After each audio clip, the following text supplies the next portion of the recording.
Conclusion. Twitter marketing success is not as hard as you think. Seriously, there are lots of people who are in their teens who make millions of dollars every year on Twitter. There are lots of companies located all over the world that find clients from Twitter. There are many home-based entrepreneurs such as yourself or digital marketers who make quite a comfortable living promoting online stores on Twitter. What accounts for these individuals' success? It is actually quite simple. They chose to be systematic and methodical. You have to have a system. You can't just do things by the seat of your pants.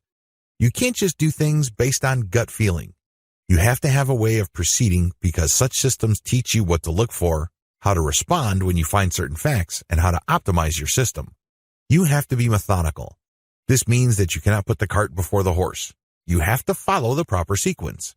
You have to look at the right signals. These two factors, system and meticulousness, flow together. It takes quite a bit of time to master this, but eventually you will get it if you put in the time. You have to pay your dues. Nobody will do it for you. I wish you nothing but the greatest Twitter marketing success. Introduction. If you're looking for a fairly automated way to build a brand online, you don't have to look further than Twitter. In fact, for the longest time, a lot of marketers and marketing companies have long considered Twitter as a great place for brand formation. If you're looking for an online brand, Twitter is a great place to start. It's easy to see why. Twitter is so easy to use. You just need to post a tweet that is 140 characters. You need to do it long enough. You have to pick the right hashtags. You have to pick the right content, and, given enough focus and attention to detail, you will get it right. It's just a matter of time. Of course, this does not mean automatic success, but with everything else being equal, Twitter, compared to other social media platforms, is definitely easier to master. Why? First of all, it is very friendly to automation. That's right, you can automate pretty much everything you do on Twitter. This is why a lot of people use it to make money from the internet on autopilot. They don't have to babysit each tweet. They don't have to sit around to figure out what's going on. They can pretty much set a strategy, let software do it, let the process run for some time, double-check their work, make some adjustments here and there, and then let it run. Basically, they keep repeating this process until they get it right. Again, you can run things on autopilot. With that said, you shouldn't expect much traffic if you just started on this platform. I hate to break it to you, but just like with anything else in life, you can't start out at the top. You can't expect massive success without having put in the time. While the actual work involved in Twitter can be so well managed that it almost feels like everything is automated, it still requires work. I know this is going to discourage a lot of people because a lot of people are looking for get-rich-quick schemes. A lot of people are looking for some sort of one-size-fits-all, cookie-cutter, instant success formula. Unfortunately, Twitter doesn't work that way. It can deliver success pretty much on an automated basis, but you have to pay your dues to get there. Everybody is different. Everybody's situation is different. Everybody's goals are different.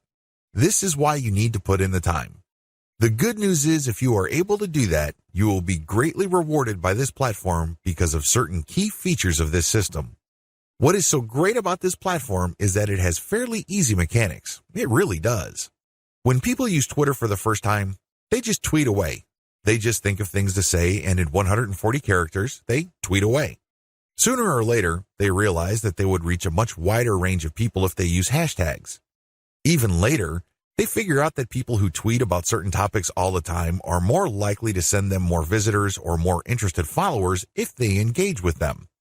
In other words, Twitter is one of those platforms that you just have to figure out in broad terms to lay out an initial strategy.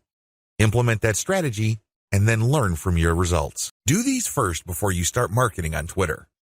Before you even seriously think of starting on Twitter, do these first. If you set up a website, you should have been doing these already. Just in case you are unclear on the concept, or just in case you did things out of order, here are the things that you should do before you even think of marketing on Twitter. Pick your niche.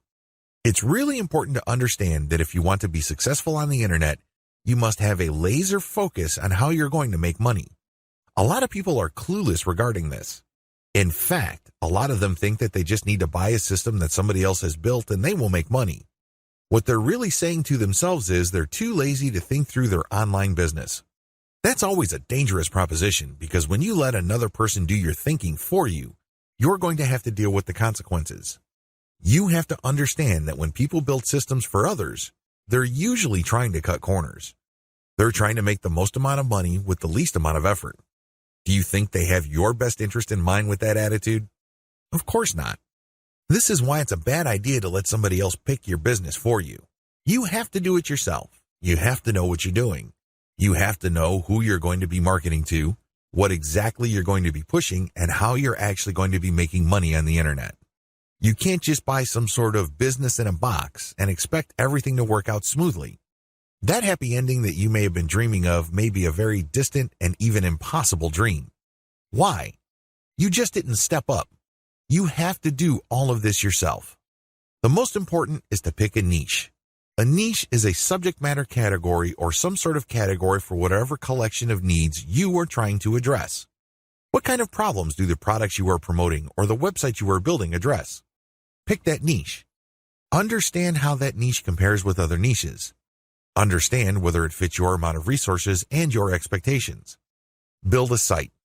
You can outsource this. You can create a site that addresses your niche. When you're building a website, you're not just putting up a nice-looking online destination. It must do something. It must convert the traffic that you drive to that site into cold, hard cash. Create a mailing list.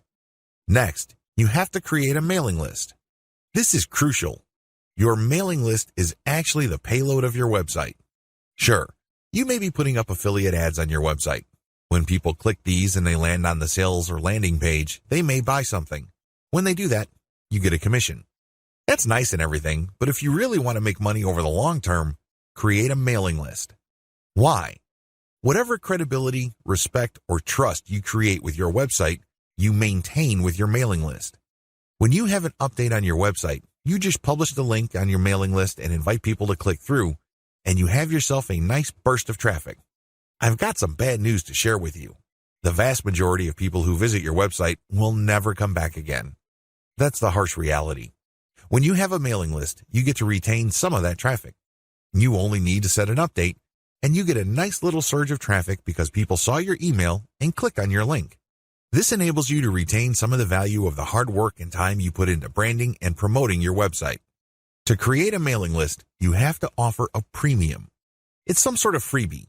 It's some sort of incentive for people to join your mailing list. Of course, you make this case on your squeeze page.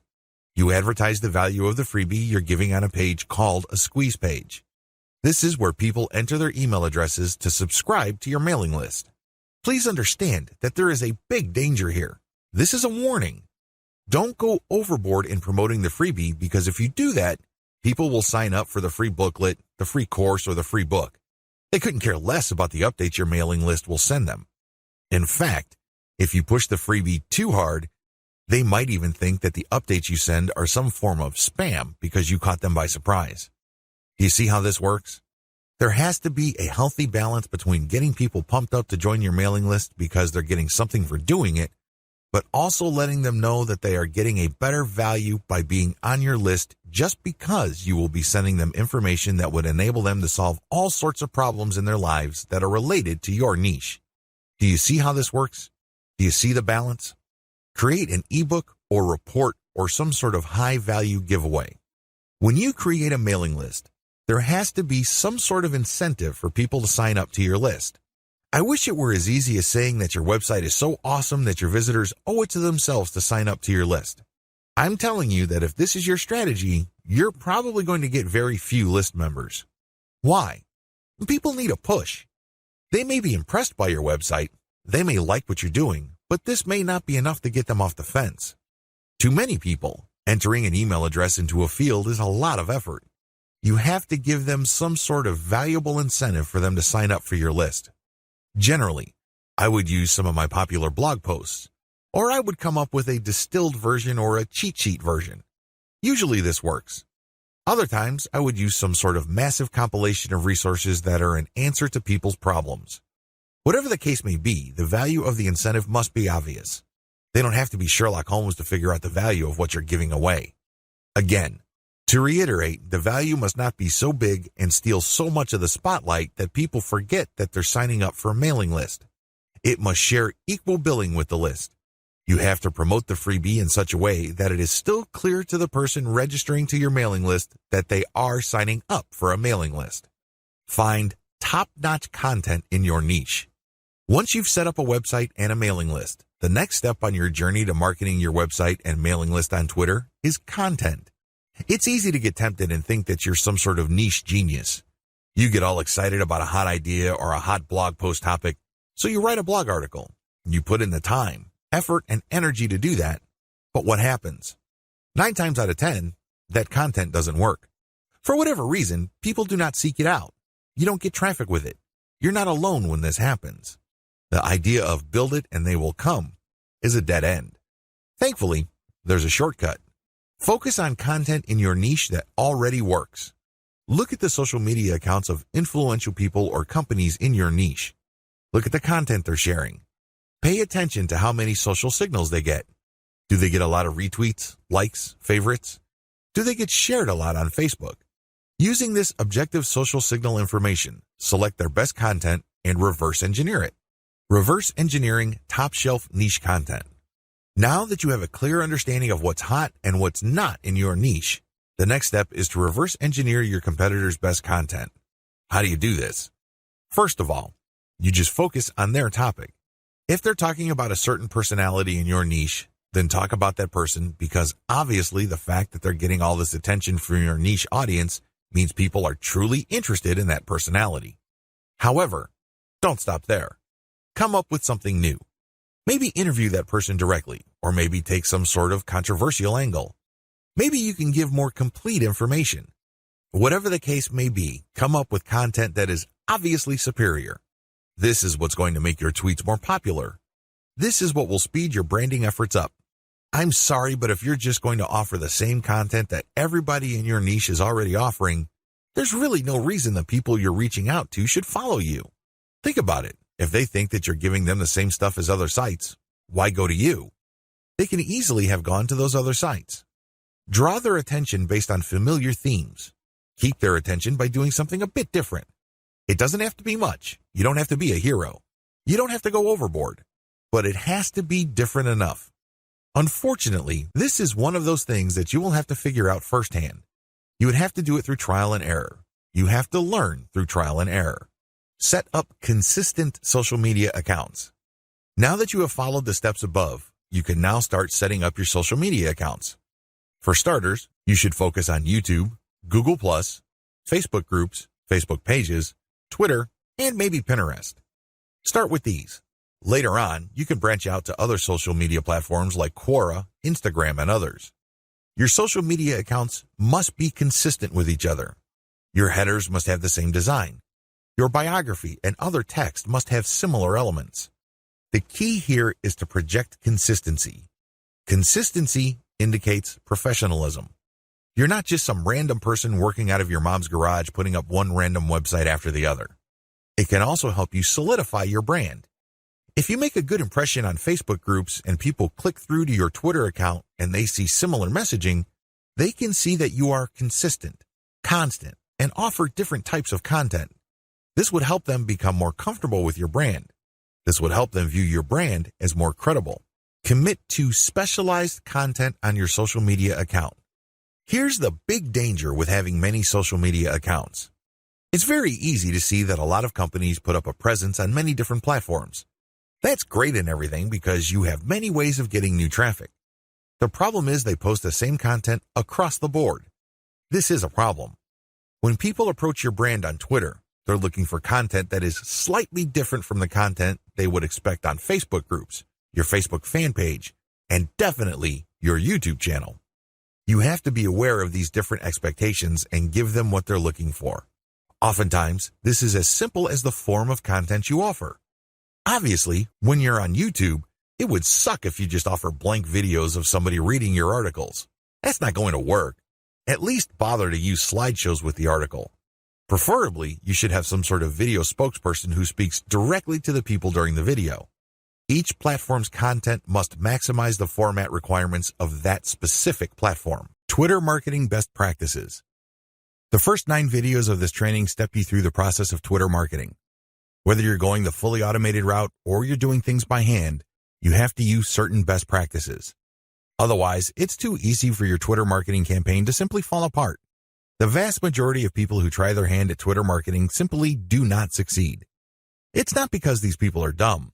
It's not because these people are hopeless in terms of execution. They just did not have a plan. They also did not follow certain best practices that would have increased their chances of success. Here are just some best practices that I've learned marketing successfully on Twitter for several years. Element by element optimization. When you're optimizing content on Twitter, it's a good idea to focus on one element at a time. What is an element? Well, it's just part of a tweet. It could be the question. It could be the link. It could be the hashtag. When you're optimizing for the highest amount of engagement and click-through, you have to change your tweet section by section. You can't just change them dramatically overnight because even if you do get some sort of improvement, you don't know which part accounts for that improvement. You're completely in the dark. On the other hand, if you optimize element by element, you can clearly identify which part you changed and reasonably conclude that this accounts for the improvement. Once you're no longer getting a nice improvement or you peaked with a particular element, then you switch to the next element. With Twitter, this is pretty straightforward. You play around with many different question variations until you get one that gets clicked a lot. Next, you swap out different hashtags until you get something that gets clicked a lot. It seems pretty simple, but it's something that takes place over an extended period of time. It's not something that happens overnight. You just have to pay attention to the trend. That's traffic statistics so you can make the necessary adjustments. Tweet timing optimization. Depending on your time zone, it may well turn out that a lot of your most active followers prefer early morning or late at night. Pay attention to your statistics. Maybe you're using Google Analytics. Maybe you're using StatCounter. It really doesn't matter. Pay attention to the time of the clicks coming in. You see a pattern. If you do, use your tweet scheduling software to mirror the most active times or the most popular time frame of your content. This is the time range where most people click on your links on Twitter. Make your decisions based on statistics. A lot of brilliant online marketers fail in the Twitter marketing game because they go with their gut. They tell me, I just know it feels right. Alternatively, they tell me that their gut is telling them something. 9 times out of 10, these people fail. Again, they're not dumb. They're not stupid. Instead, they base their decision on feelings. Unfortunately, in this game, feelings can only take you so far. In fact, hunches often lead to dead ends. If you're going to be making a decision involving your content, your conversion pages, your mailing list, or whatnot, pay attention to statistics. Make sure you can justify whatever changes you make with hard numbers. Get ready to go manual or full auto. At this stage, you have set up your Twitter account. It is brand consistent. You already have lined up the best content you have researched from your competitors. This content has a lot of likes, shares, comments, and other signs of engagement. This is third-party content produced by others. When people click the link, they go to somebody else's website. They do not go to your site. Why in the world would you share this stuff? What's the point of driving traffic to somebody else's website? Well, it really boils down to credibility. If you make it your job to get all the very best content involving your niche and sharing it from one central place, you become credible and authoritative so much faster than if you just publish your own content. First of all, it's going to take a lot of time to reverse engineer the very best content and come up with your own version. It can also become very expensive. Time, after all, is money.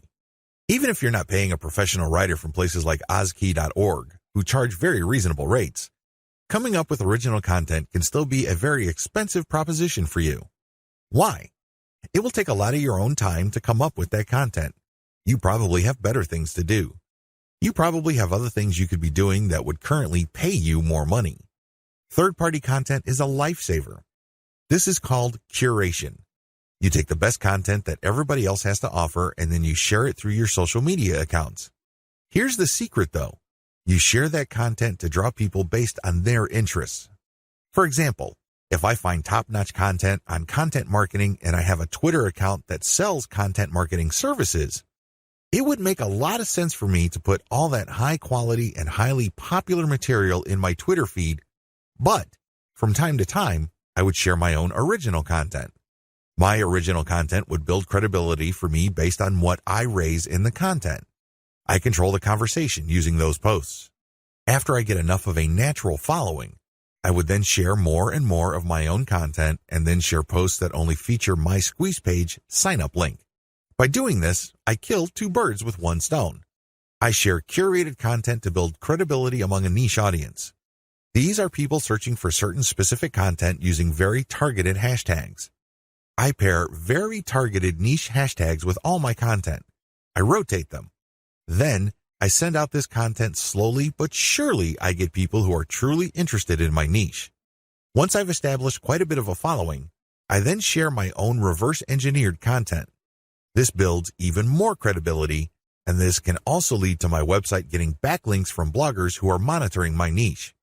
Finally, once I've got enough flow going, I would then start rotating my squeeze page link through my tweets more often. Instead of showing my squeeze page tweets once every 2 days or once a week, I can start showing it every few hours. However, it only makes sense to do this once you have established a decent number of followers and there's a high enough overall engagement level with your tweets. This is the general strategy. You can do this either manually or on full auto. What is fully automated tweeting? Fully automated tweeting is exactly what it sounds like. The content that you are going to be tweeting is fed through a social media content publishing tool like Hootsuite or Social Oomph. You just set up a schedule and the links and the tweet text that you put are going to be published to your account. You don't have to babysit your Twitter account as it publishes tweet after tweet. You also automatically plug in the hashtag that you want to target for each tweet. Fully automated tweeting can also mean using certain tools like Follow Liker that actually mimics liking other people's accounts. Usually, when people have their posts liked, they feel good. It feels good to feel like you matter. It feels good to be appreciated. A certain percentage of these would actually click the account of the person liking and see what their page is like. If they like what they see, they end up following. Fully automated tweeting also includes this. You basically automate publishing, but you also automate engagement. There are many tools currently available on the market, but here's a bit of warning. Twitter is cracking down on bot-like behavior. While few people will have problems with automating publishing, most people would view automating liking or automated favoriting or listing with more suspicion. I'm just giving you a heads up because these bots may sooner or later be banned by Twitter. What is purely manual tweeting? You can go the other extreme. The other extreme, of course, is to do everything purely by hand. Not only do you find the very best content by hand, you filter them manually, you post everything manually, you also engage manually. The great thing about this is that you have maximum control.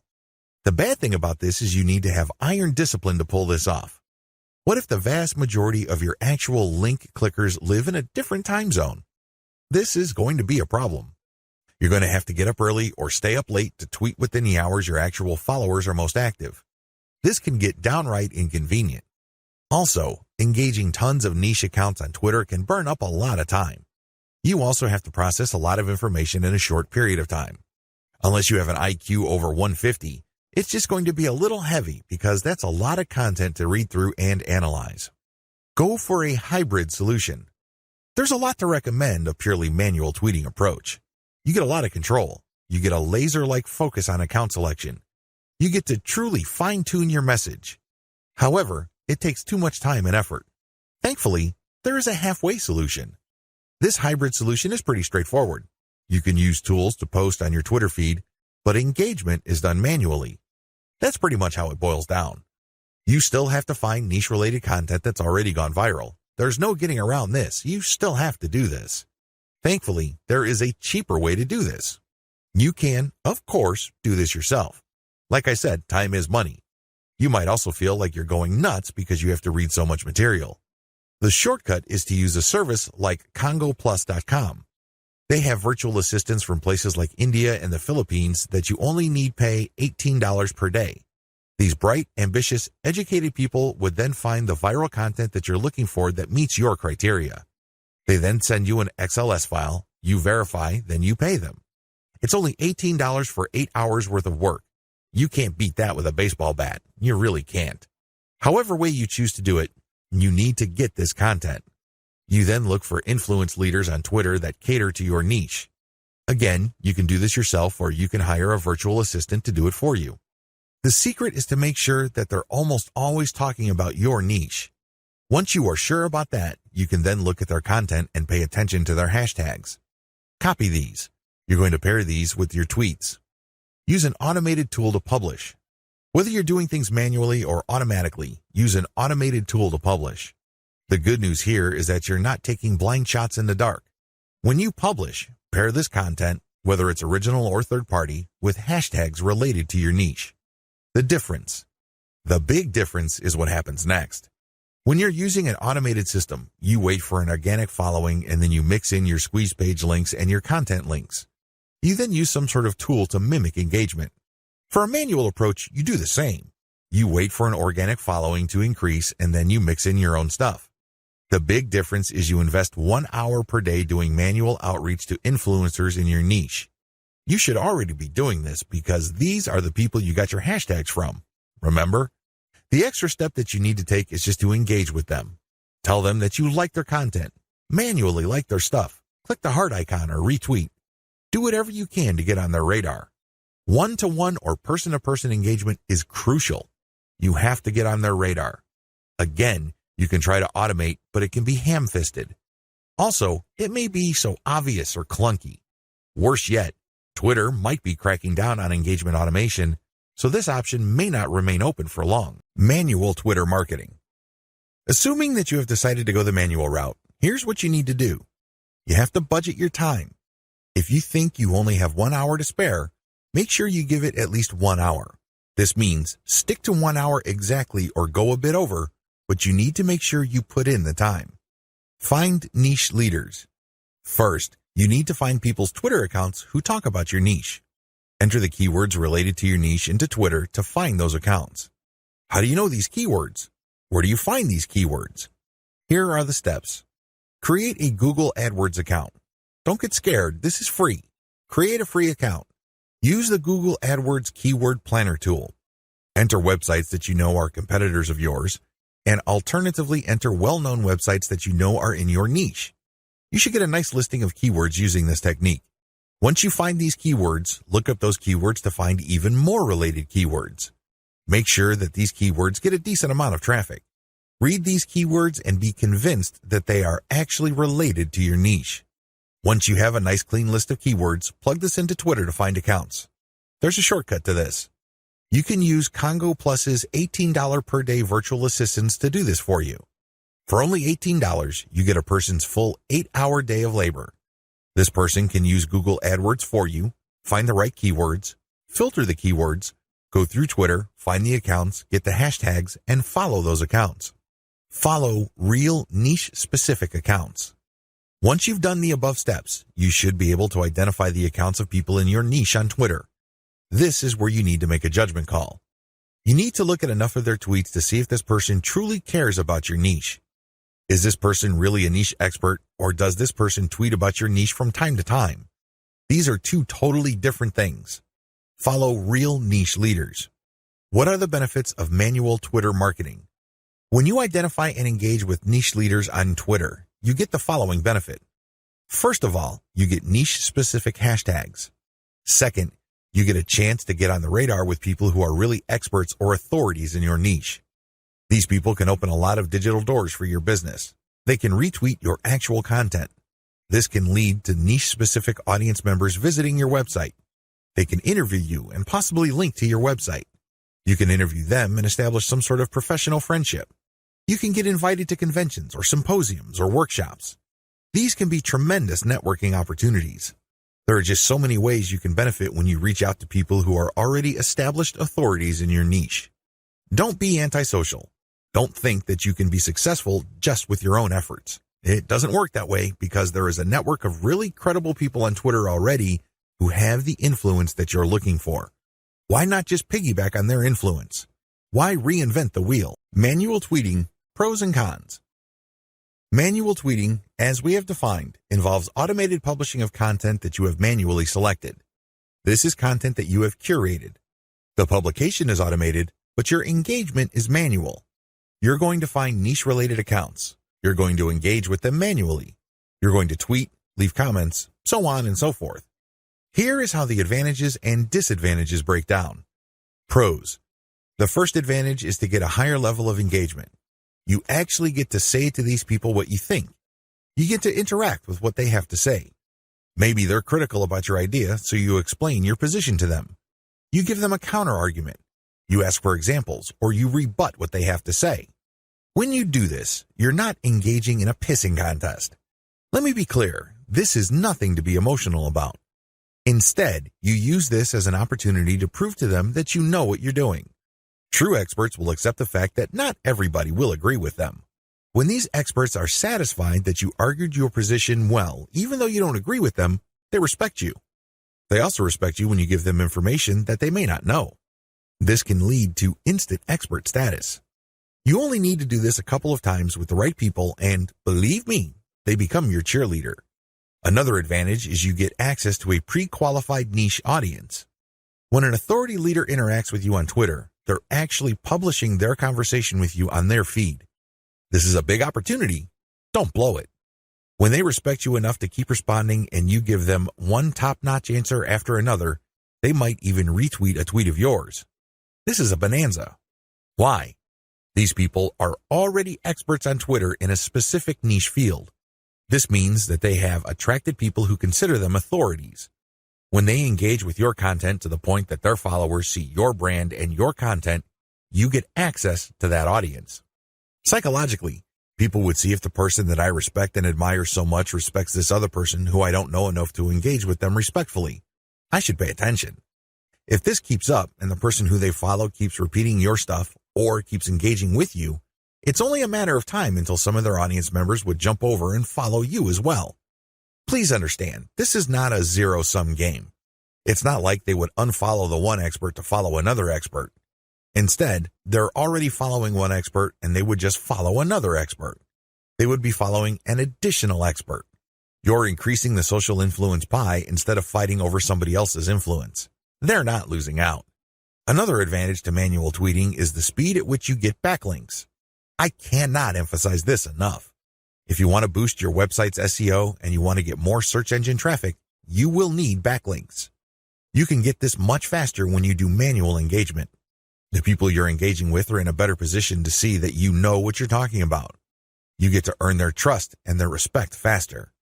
Once this happens, they are more likely to interview you or share content that you posted on your website. Whatever the case may be, this produces a backlink. This backlink really is a measurement of respect for your authority or an acknowledgement of your credibility.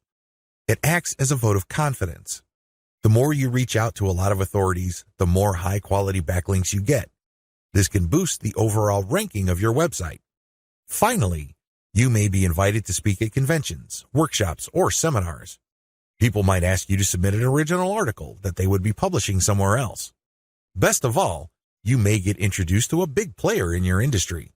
You might get a job offer. You might get some sort of consulting opportunity. Honestly, the range of opportunities available to you is endless. You just need to get out there. The best way to do this online is manual tweeting because you are in full control of your engagement.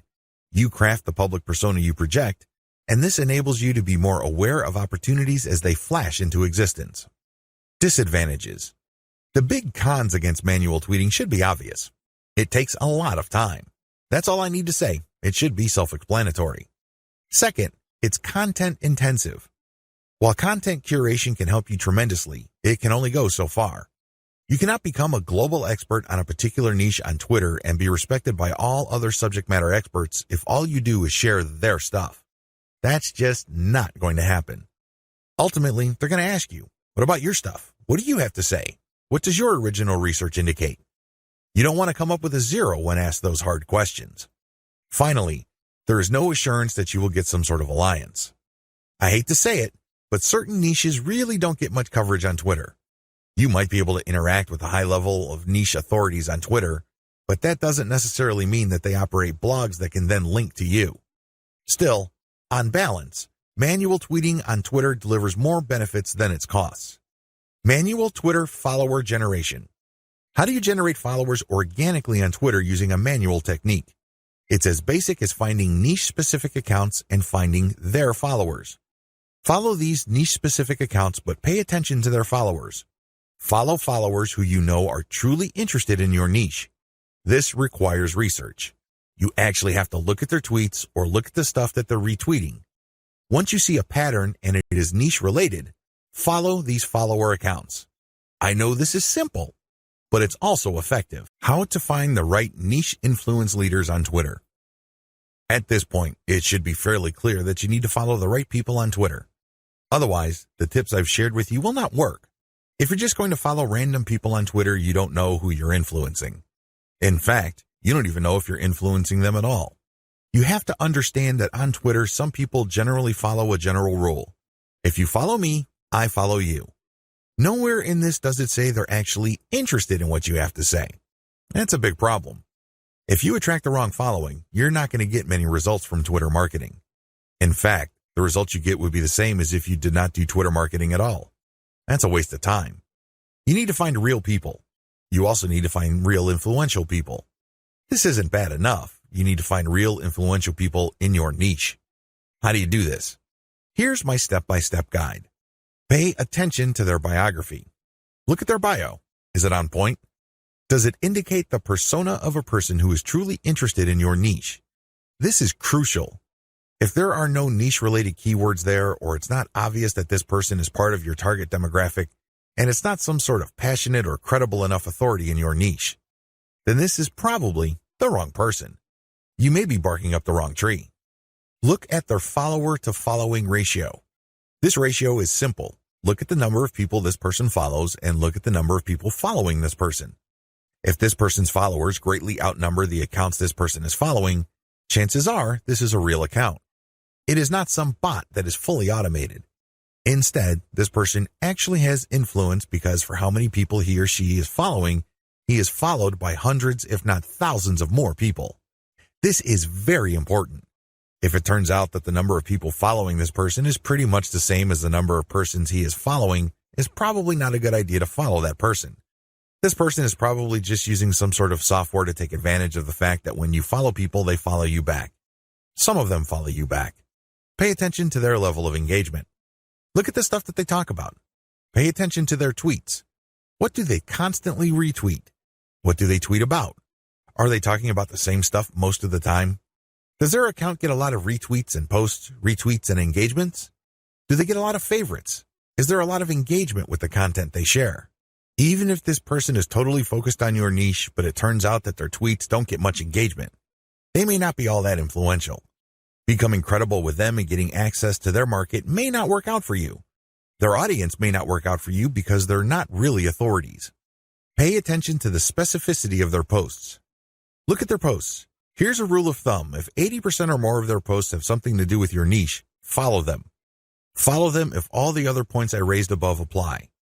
But if it turns out that this person's bio is on point, it has more followers than the accounts that he or she is following, it has a high engagement level, but this person focuses on generalized content, this person may be a dud.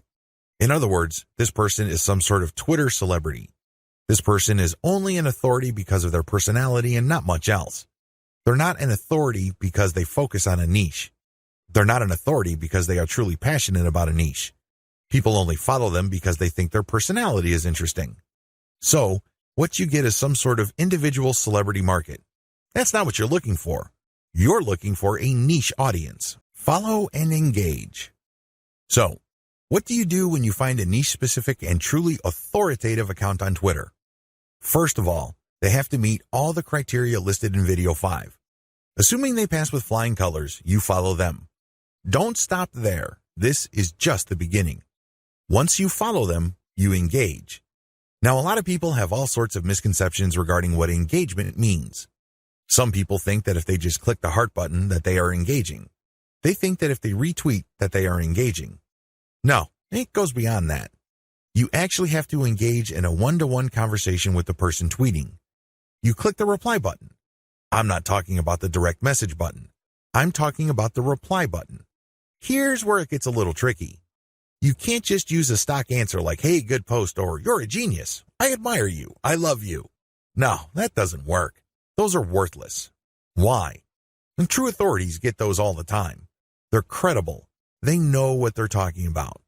So they get a lot of, hey, good post. You're a smart guy. You're a genius.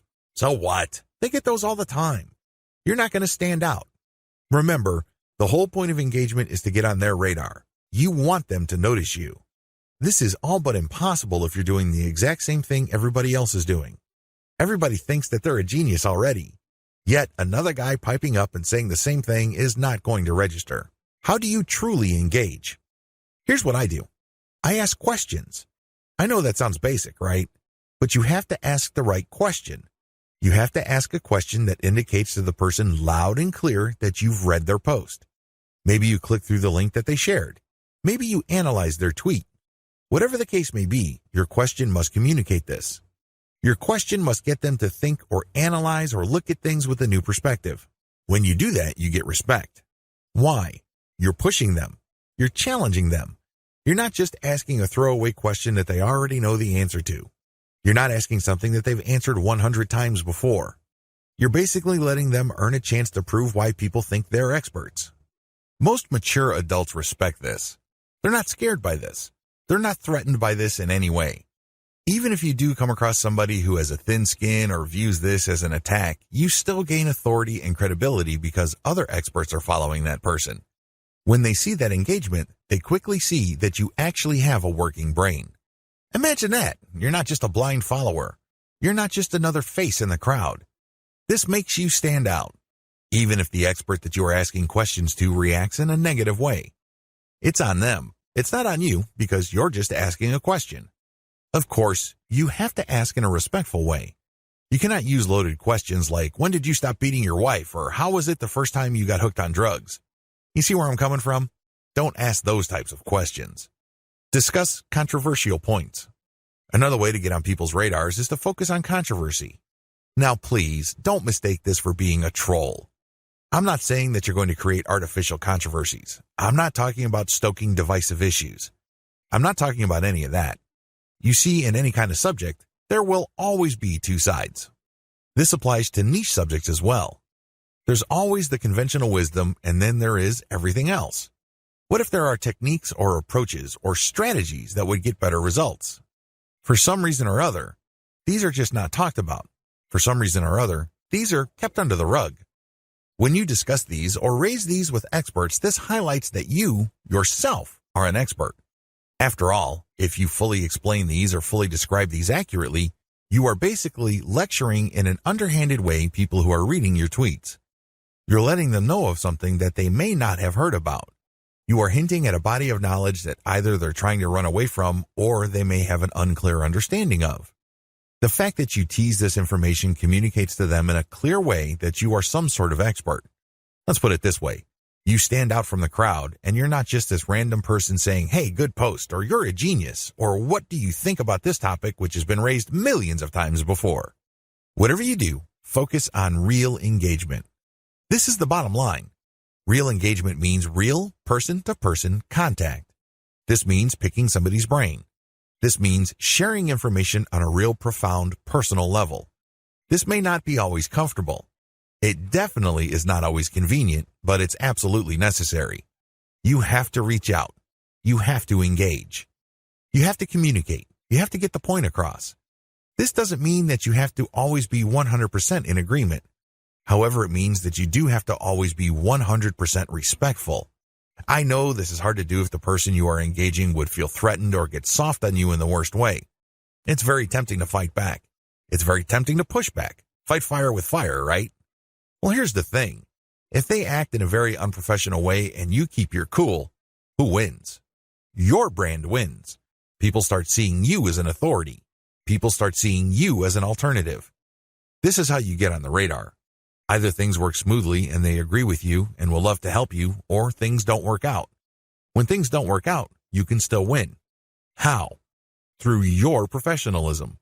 You just have to control your emotions. Twitter is notorious for flame wars, troll attacks, and all sorts of hassles.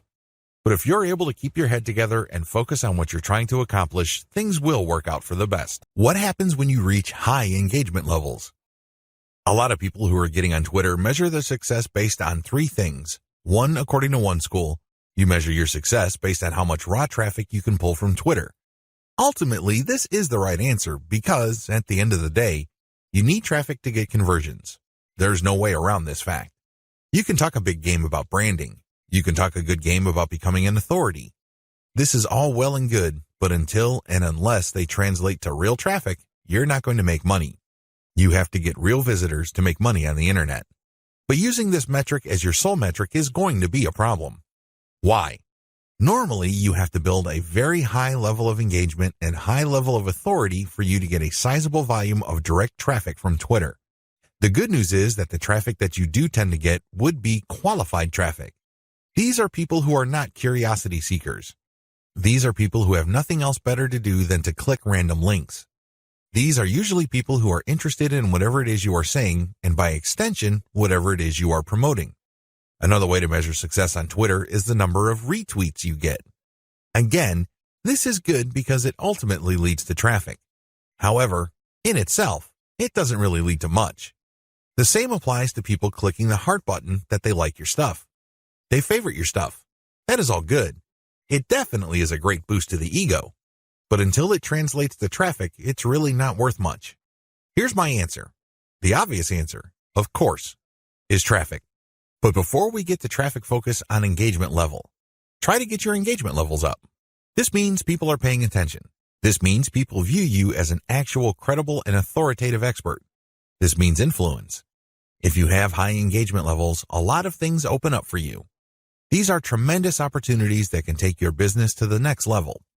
First, you can pitch influential Twitter accounts for guest posts. If you get a lot of engagement from their accounts and then they're constantly retweeting you and constantly clicking the heart icon, and it means that they become your fans, this is an indication that there is an actual organic community that grew up around your content. This is a good thing, but just by itself, it doesn't really mean much. You have to convert it. You have to transform it into a usable form in one of the most useful forms of this. Usual payouts of this level of influence with influencers are to pitch them for guest posts.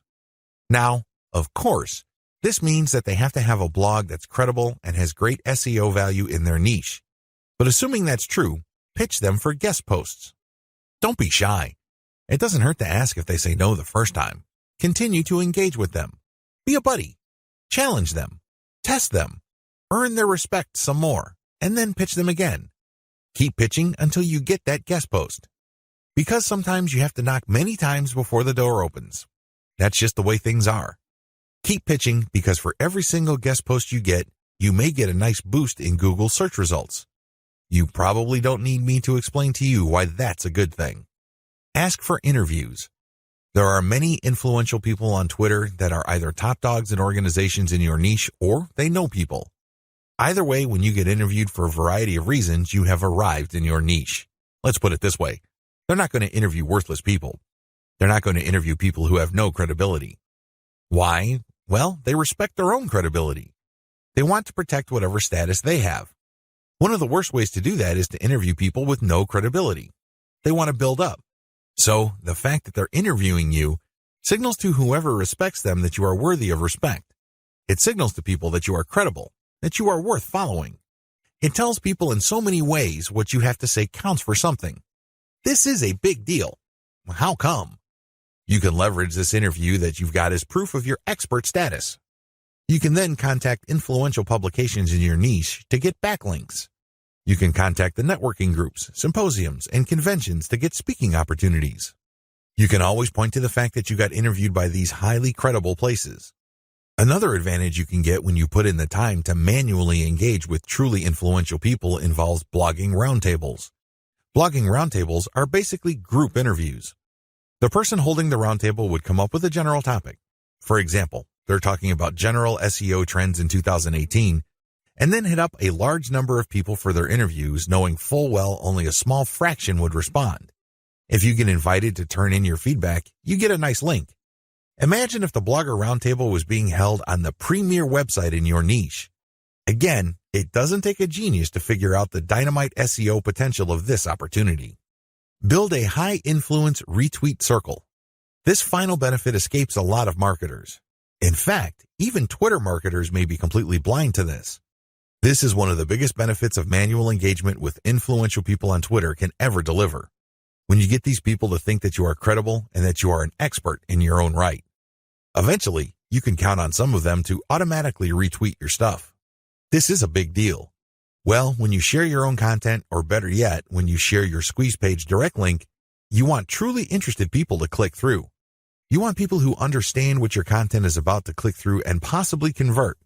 In other words, you want highly qualified traffic. If your brand becomes so trusted and so credible in your niche among other Twitter users, you cultivate such a following. You only need to produce content and automatically you know they would retweet you. You can almost bet that a certain percentage of your followers would retweet.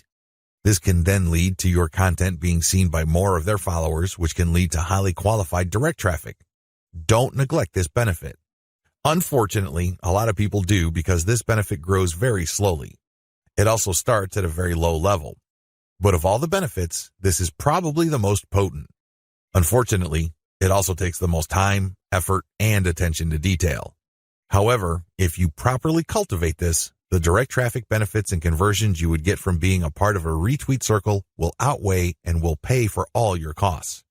You can take this to the bank.